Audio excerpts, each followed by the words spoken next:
खुदावंद के ज़िंदगी बख्श कलाम मुक़द्दस में से देखिए मेरे साथ याकूब रसूल का खत, उसका 4वां बाब और उसकी 6वीं आयत। कलाम मुक़द्दस में यूँ लिखा है, वो तो ज़्यादा तौफीक बख्शता है, इसीलिए ये आया है कि खुदा मगरूरों का मुकाबला करता है मगर फिरौतनों को तौफीक बख्शता है। बस खुदा के ताबे हो जाओ और इब्लीस का मुकाबला करो तो वो तुमसे भाग जाएगा। आमीन। और इसके साथ पतरस का खत 5वां बाब 5वीं आयत। कलाम मुक़द्दस में लिखा है, ऐ जवानों तुम भी बुजुर्गों के ताबे रहो, बल्कि सबके सब एक दूसरे की खिदमत के लिए फिरौतनी से कमर बस्ता रहो, इसलिए कि खुदा मगरूरों का मुकाबला करता है मगर फिरौतनों को तौफीक बख्शता है। आमीन। आज एक बड़ी खास बात मगरूर के हवाले से मैं चाहता हूँ कि हम थोड़ी देर के लिए इस पर देखें। बहुत सी बातें हैं लेकिन आज एक बहुत ख़ास बात है जिसके लिए हम देखना चाहते हैं। ये पैगामात जो हमने शुरू किए वो इस बात के लिए थे कि खुदा दुआओं का जवाब क्यों नहीं देता, खुदा दुआओं का जवाब क्यों नहीं देता। खुदा जवाब देना चाहता है, खुदा जवाब देना चाहता है, लेकिन आखिर कोई तो वजह है कि वो जवाब नहीं देता। और इस बात को देखते हुए हमने देखा कि खुदा और उसके लोगों के दरमियान लड़ाई है। खुदा और उसके लोगों के दरमियान क्या है? लड़ाई है। और ये जारी है, ये बंद नहीं हुई। दुख की और अफसोस की बात ये है कि ये बंद नहीं हुई। अलमिया ये है कि ये बंद नहीं हुई। और ये मैं कहूँगा, बल्कि एक बहुत बड़ी बात मैं ये कहूँगा, अगर हमारे मुल्क के हालात जो इस वक्त मौजूद है, हमारे मुल्क के हालात जो इस वक्त मौजूद हैं और हमारी अपनी जिंदगी के हालात, बड़े ध्यान से सुने।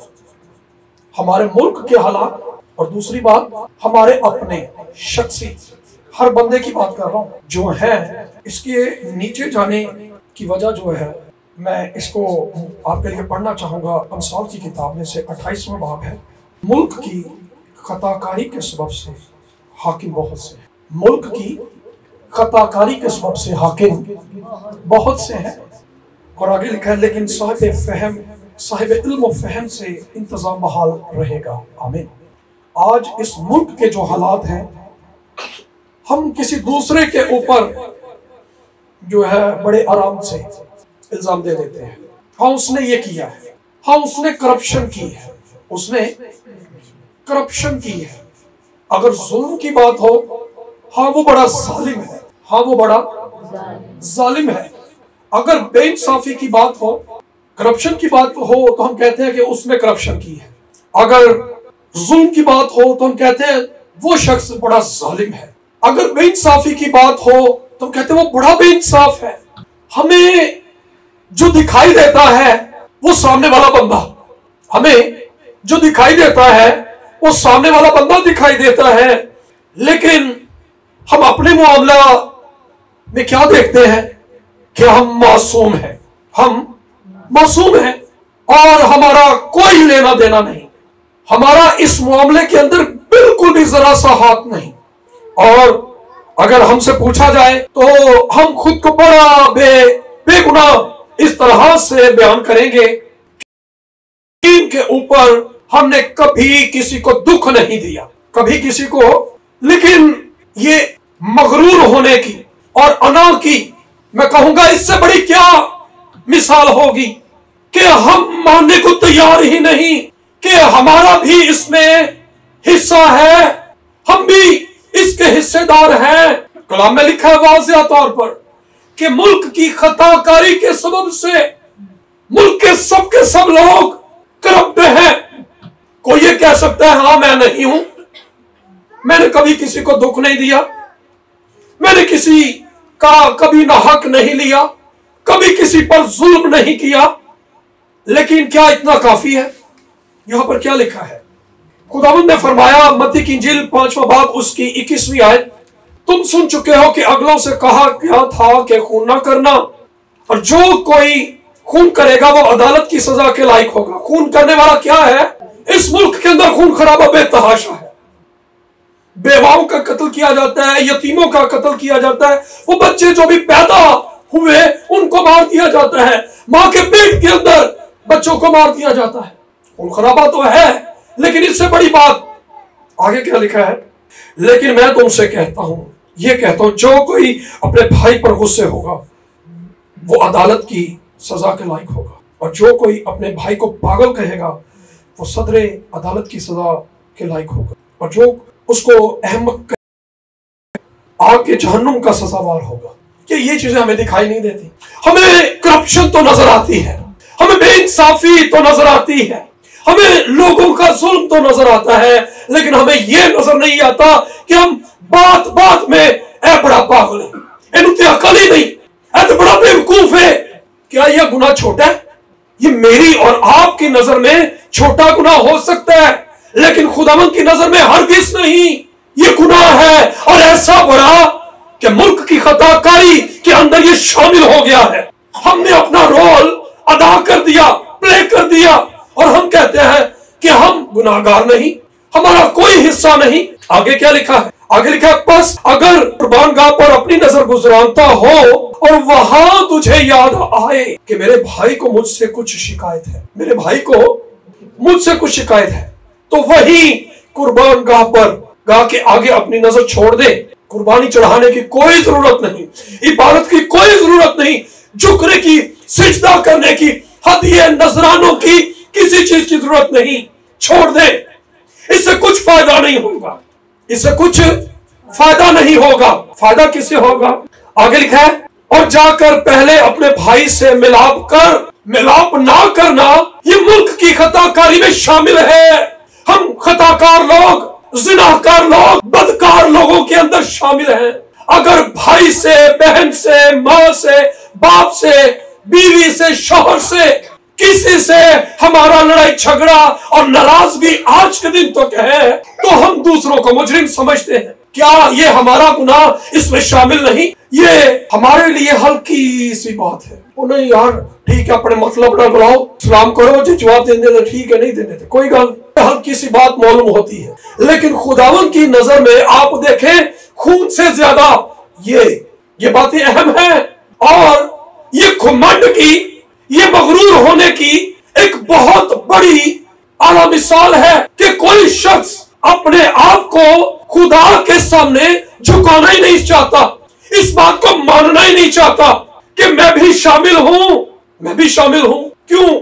इस मुल्क का हालात बदलेंगे? नहीं बदलेंगे, नहीं बदलेंगे, नहीं बदल सकते। हम औरों की तरफ देखते रहेंगे कि कोई दूसरे मुल्क से आए और हमारी मदद करे। क्या वो मदद खुदा कामयाब होने देगा? नहीं। वो मदद भी आएगी तो राह में ही रोक ली जाएगी। हम लाख लोगों से राब्ता करते हैं कि कोई भाई, कोई बहन बाहर से वीजा भेजते, सही बड़े राब्ते करते हैं, लेकिन वो राब्ते कामयाब नहीं होते। कोई बाहर से मदद कर दे, कौन करता है? जब खुदा ही मदद ना करे, कलाम लिखा है, जब खुदा ही घर ना बनाए तो बनाने वाले की मेहनत अबस है। हम कितनी मेहनत करें, लाख मेहनतें करते रहे, दिन रात करते रहे, डबल ड्यूटी करते रहे, कोई मेहनत कामयाब नहीं होगी। ये चीजें तो वही की वही पड़ी है। कुर्बानियां करते हैं, गाते हैं, बजाते हैं, अपने हदिये नजराने यकीन देते हैं। खुदावंद ने क्या कहा? वही छोड़ दे, मुझे नहीं चाहिए तेरी वर्शिप, मुझे तेरी किसी तरह की कुर्बानी से कोई गर्ज नहीं है, मुझे नहीं चाहिए, मुझे नहीं पसंद। क्यों आता है ऐसी कुर्बानी लेकर, जबकि मैं चाहता नहीं कि तू कुर्बानी लाए। जब तक तू अपने भाई से, अपनी बहन से, अपने रिश्तेदारों से सुलह नहीं कर लेता, मिलाप नहीं कर लेता, झुक नहीं जाता। हम कहते हैं कि अगर हम झुक गए तो यह साबित हो जाएगा कि हम गलत थे, कि हम लोगों के सामने गलत साबित हो। हम अपने आप को सच्चा साबित करना चाहते हैं उनके सामने, और खुदा के सामने मानना नहीं चाहते। लोगों के सामने तो बड़ा फिक्र है हमें कि इस शख्स के साथ मेरी मुखालफत है, नाराजगी है, इसने मुझे नुकसान पहुंचाया है, इसने मुझे दुख दिया है, इसने बड़ी नाज़ेबा बातें मेरे हक में कही हैं। इन बातों का तो हमें ख्याल है, लेकिन खुदा क्या कहेगा इसका हमें बिल्कुल भी कोई ख्याल नहीं, इसकी हमें परवाह नहीं। खुदा ने क्या कहा? छोड़ दे अपनी कुर्बानी, छोड़ दे अपनी नजर, जा पहले ही झुक जा। ये झुकने की बात है, ये झुकने की बात है। झुककर ही किसी से सुलह की जाती है, बगैर झुके सुलह नहीं होती। खुदा के सामने झुक जाने वाले ही सरफराज किए जाते हैं, खुदा के सामने झुक जाने वाले ही इज्जत पाते हैं, उसके सामने झुक जाने वाले ही और मर्तबा पाते हैं। लेकिन हम अपनी हट पर अड़े हैं, चित नहीं ऐ मुश्किल गल है, ऐ नहीं हो सकती, बाकी सारी बातें मान लेंगे। नहीं नहीं, इस टॉपिक पर तो बात ही ना करें, छोड़ दे आप। पादरी साहब तुझे भी गल ना करो, हाँ पादरी साहब तुझे भी गल ना करो, नहीं साढ़े घर का मामला तुसी ना विच बोलो। मैं क्यों ना बोले, ये कलाम की बात है। हमें आपके घर से गर्ज नहीं है, हमें इस बात से गर्ज है कि आपका ताल्लुक खुदा से बहाल हो जाए, खुदा आपकी दुआओं का जवाब दे। हम इसलिए रोते हैं, चिल्लाते हैं कि खुदावन दुआओं का जवाब दे। खुदा कैसे देगा?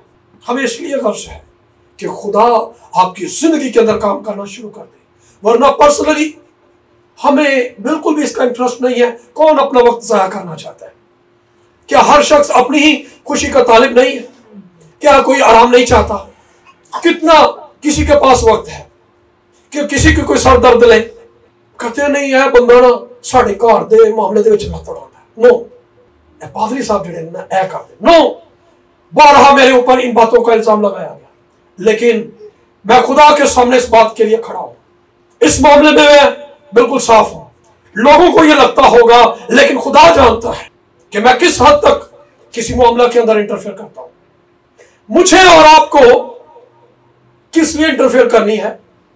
खुदावन के काम के लिए, ताकि खुदा का काम ना खराब हो। क्या कोई खुदा के काम को बिगाड़ने की जरूरत करेगा? बताएं, कोई सोचेगा? लेकिन हम अपने रवैये से ऐसा करते हैं। अरे पादरी साहब तुम साइड हो जाओ, तुम खुडे लै लो भाई साहब खुडे लै लो, एनू तो विचों कढो ना। बहुत से ऐसे मामलात मैंने देखे, बहुत से। उन मामलात के अंदर लोगों ने मुझसे फायदा भी लिया और मेरी इंसल्ट भी की। आज सुबह अपनी फूफो से बात कर रहा था एक मामला के ताल्लुक से, उस शख्स ने बहुत फायदा मुझसे लिया और मैंने हद दर्जे उस शख्स को फायदा दिया, दिलो जान से दिया, बहुत दिया। लेकिन और सारे मामले के बाद उस मामले का मुजरिम भी मैं ही निकला। लेकिन मुझे इससे गर्ज नहीं कि वो मेरे बारे में क्या कहता है, मुझे इससे गर्ज है कि खुदा मेरे बारे में क्या कहता है, खुदा मेरे बारे में क्या कहता है। मुझे अपने ताल्लुक की खुदा से फिक्र है, मुझे उस शख्स के ताल्लुक की खुदा से फिक्र है। मैं इसलिए उस शख्स के लिए भी रोता हूं, दुआएं करता हूं, आंसू बहाता हूं। ही तो इब्लीस तोड़ना चाहता है, इसी प्रोजेक्ट के ऊपर तो वो काम कर रहा है, यही तो उसका टारगेट है, यही तो उसका प्लान है, यही तो उसका मंसूबा है, यही तो उसकी ख्वाहिश है। इसी के लिए तो वो सर तोड़ कोशिशें करता रहता है, अपनी तमाम स्ट्रेटजीज के साथ, अपनी तमाम कुव्वत के साथ, अपने तमाम कारिंदों के साथ वो इसी प्लान के ऊपर काम कर रहा है कि इस शख्स को हटा दिया जाए, खुदा से दूर कर दिया जाए, खुदा से दूर कर दिया जाए। अगर किसी मुल्क के अंदर ही जंग जारी हो, अगर किसी मुल्क के अंदर ही जंग जारी हो, तो क्या बॉर्डर पर दुश्मन लड़ने के लिए आएगा? नहीं, उसको पता है अंदर ही काम बढ़ गया, मैंने लड़ने की जरूरत कोई नहीं। अंदर ही लड़ाई शुरू हो गई है। इस मुल्क के अंदर की जो लड़ाई होती है ना, इसको खाना जंगी बोलते हैं। क्या बोलते हैं? खाना जंगी। अवाम हुकूमत के साथ लड़ना शुरू हो जाए, अगर लोग ही खुदा के साथ लड़ना शुरू हो जाए, तो खुदा दुआओं का जवाब कैसे देगा? अगर घर के लोग ही आपस में लड़ाई झगड़ा शुरू कर दें, जैसे अभी मैंने कहा कि अगर यीशु ने कहा तू नाराज है, वो नाराज है, तो सुलह कर, क्यों नहीं करता? करना सुनो। नहीं नहीं नहीं, ऐ नहीं हो सकता। अगर लड़ाई घर के अंदर है तो बाहर से लड़ाई क्यों कर कोई करवाएगा? अगर दुश्मन को पता है, इब्लीस को पता है कि इस शख्स की खुदा के साथ लड़ाई है, फिर वो इंटरफेयर नहीं करेगा। उन्हें पता मैं कामयाब हो गया, खुदा की लड़ाई मैं करा देती लड़ाई। हाँ, मैंने लड़ाई करवा दी। और दर हकीकत इब्लीस के साथ मैंने बताया हमारी लड़ाई बात की लड़ाई है। चाहते मेल मिलाप करना नहीं चाहते। और 6वें बाब की मैं 14वीं आयत को पढ़ना चाहूंगा। इसमें लिखा है, इसलिए कि अगर तुम आदमियों के कसूर माफ करोगे तो तुम्हारा आसमानी बाप भी तुमको माफ करेगा। अगर तुम आदमियों के कसूर मुआफ ना करोगे तो तुम्हारा बाप भी तुम्हारे कसूर मुआफ ना करेगा। अक्सर जब दुआ रबानी पढ़ी जाती है ना, तो एक लफ्ज बोला जाता है हमारे कर्जदारों को। जिस तरह से ये कर्जदार लफ्ज जो है ना, ये बात बहुत ज्यादा वासिया नहीं करता, लेकिन लूका की इंजील पढ़े ना तो वहां कहता है जिस तरह हम अपने कसूरवारों को। मैं जब भी दुआ रबानी पढ़ता हूं ना, तो मैं कर्जदारों की बात नहीं करता, मैं कसूरवारों की बात करता हूं। मैं दुआ रबानी पढ़ते हुए इस बात का ख्याल रखता हूं कि मुझे यही कहना है, क्योंकि जब हम कर्जदारों की बात करते हैं ना तो गल गोलमोल जी हो जाती है, महसूस नहीं होता। जब कसूरवारों की बात करते हैं ना, फिर किसी ना किसी वक्त में हमें जरूर इस बात का एहसास होता है कि कोई कसूरवार है और हम भी कसूरवार हैं। अगर हम मुआफ नहीं करेंगे तो हम भी मुआफ नहीं होंगे। कर्ज से पैसे भी लेते होंगे ने, हाँ, कर्जदार भी होंगे ने। ये एक सेंस जो है वो बहुत ज्यादा क्लियर नहीं होती इसके अंदर, लेकिन कसूरवारों की बड़ी वाज़ेह होती है। हमारा किसी ने कसूर किया हो, सही करके कसूर चला जाए, ਅਸੀਂ जान ही नहीं देने, ਅਸੀਂ ਉਹਨੂੰ ਪਿੱਛੇ ही खिंच लेना। हाँ, कसूर दी बस से बह गए, मेरा कसूर करके, हाँ, नहीं जान देंगे, पीछे खींचेंगे जब तक बातें ना सुना दें, अपने दिल की भड़ास ना निकाल दें, अपना गुस्सा ना निकाल दें, छोड़ते नहीं, हमें कोई बात भूलती नहीं। क्या ये हमारा गुनाह नहीं? यीशु ने क्या कहा था? सूरज के डूबने तक तुम्हारी खफगी, पौलुस ने सॉरी कहा तुम्हारी खफगी जाती रहे। तो यहां तो कई सूरज डूबे और कई निकल आए, हमारी खफगी वहीं की वहीं। सूरज तुलू होता है, सूरज गरूब होता है, मैं तो अपनी जगह तो ना कभी टलांगा। हाँ, ज़बूर हमने याद किया हुआ है, लेकिन इसका मतलब भी हमने अपना खुद ही निकाला हुआ है। ये अनार की बहुत बड़ी, मैं कहूंगा, एक दुख देने वाली चीज है कि हम अपने मामला के अंदर मानने को तैयार नहीं, हम नहीं मानना चाहते। क्या ये खुदा के सामने अकड़ नहीं? अगर हमारे घर का कनेक्शन बिजली का कट जाए, बिजली का कनेक्शन कट जाए तो क्या करेंगे? वो जो जुर्माना हुआ है ना उसके साथ बिल देंगे। जो जुर्माना हुआ है ना, क्यों? क्योंकि हमने पेमेंट नहीं दी हुई। तो वापडा वाले आएंगे, लेस्को वाले आएंगे, कनेक्शन काट देंगे। और जब कनेक्शन कट गया, जब तक पूरा अदा ना कर दे कनेक्शन बहाल, तो यीशु ने क्या कहा? यीशु ने कहा, मैं पढ़ना चाहता हूं, कहीं ऐसा ना हो कि मुद्दई तुझे मुंसिफ के हवाले कर दे और मुंसिफ तुझे सिपाही के हवाले कर दे और तू कैद खाना में डाला जाए। मैं तुझसे सच कहता हूं कि जब तक तू कौड़ी अदा ना करेगा, वहां से हरगिज ना छूटेगा। कौड़ी पूरी पेमेंट देनी पड़ेगी, पूरी सजा मिलेगी, रियायत नहीं होगी, बिल्कुल भी रियायत नहीं होगी इसके अंदर। वापडा वाले पूरी पेमेंट लेते हैं, वासा वाले पूरी पेमेंट लेते हैं, नॉर्दर्न गैस वाले जो है, सुई गैस वाले जो है, वो पूरी पेमेंट लेते हैं कनेक्शन कट जाने पर। तो क्या हमें, जो हमने खुदा का गुनाह किया, कुछ भी अदा नहीं करना पड़ेगा? हमें कौड़ी अदा करनी पड़ेगी, जवाब देना पड़ेगा। जब तक जवाब ना दें ताल्लुक बहाल नहीं होगा। अगर वापडा को पेमेंट देने से कनेक्शन बहाल हो जाता है, तो मेरे अजीजों, मैं आपको कहूं, खुदा के सामने झुक जाने से, मान जाने से कनेक्शन बहाल हो जाता है। आमीन। कलाम में लिखा है इमसाल की किताब में, अगर हम अपने गुनाहों का इकरार करें, यूहन्ना के पहले खत की 9वीं आयत के अंदर, अगर हम अपने गुनाहों का इकरार करें तो वो हमारे गुनाहों के मुआफ करने में सच्चा और आदिल है। वो आदिल है, वो पूरा इंसाफ करेगा और मुआफ कर देगा। लेकिन कोई माने तो सही कि मुल्क के अंदर के जो हालात हैं, इसका जिम्मेदार मैं भी हूं। मेरे घर के जो हालात हैं, इसका जिम्मेदार मैं भी हूं। मेरे माँ बाप के, मेरे बहन भाइयों के, मेरे शोहर के, मेरी बीवी के जो हालात हैं, इसका जिम्मेदार मैं भी हूं। कोई माने तो सही। हम कहते नहीं, बंदे ही गलत है। क्यों? बीवी गलत नहीं हो सकती। खुदा के सामने वो तो कोई और काम करके गलत है और हम ये काम करके गलत है। खुदा के सामने तो दोनों बराबर है। सही कौन हुआ फिर? दोनों नहीं, दोनों गलत है। तो क्या बरकत पाएंगे? आइए खुदा के सामने मैं कहूंगा झुक जाइए। जब तक मैं और आप कौड़ी अदा ना करें, छूटेंगे नहीं। अपने इस फख्र को, अपनी इस जाती रास्तबाजी को छोड़ दें।